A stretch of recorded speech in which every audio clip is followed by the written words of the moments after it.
सुमारे 20 पेक्षा अधिक तरुणांच्या टोळक्यानं नंग्या तलवारी आणि एडक्यांची दहशत माजवत कोल्हापुरातील टिंबर मार्केट गंजीमाळ परिसरातील वाहनांची तोडफोड केली।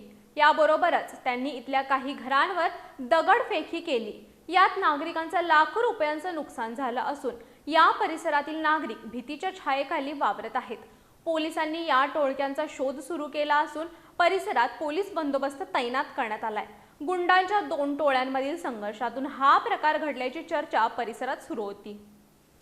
कोल्हापुरातील टिंबर मार्केट इथल्या गंजीमाळ परिसरात सुमारे 20 पेक्षा अधिक तरुणांच्या टोळक्यानं त्यांच्या हातातील नंग्या तलवारी, एडका आणि धारदार हत्यारांनी दहशत माजवत या परिसरातील वाहनांची तोडफोड केली। सोमवारी मध्यरात्रीच्या सुमाराला मोटरसायकलवरून आलेल्या तरुणांनी टिंबर मार्केट परिसरातील राजाराम चौक, गंजीमाळ, गवत मंडई या परिसरात प्रचंड धुडकूस घातला। या परिसरातील नागरिकांनी त्यांच्या घरासमोर लावलेल्या कार, रिक्षा, मोटरसायकल, मोपेड अशा सर्वच वाहनांची तोडफोड त्या तरुणांनी केली। त्या तरुणांनी या परिसरातील काही घरांवर प्रचंड दगडफेक केली। त्यामुळे इथल्या नागरिकांचं लाखो रुपयांचं नुकसान झालं असून इथले नागरिक भीतीच्या छायेखाली वावरत आहेत।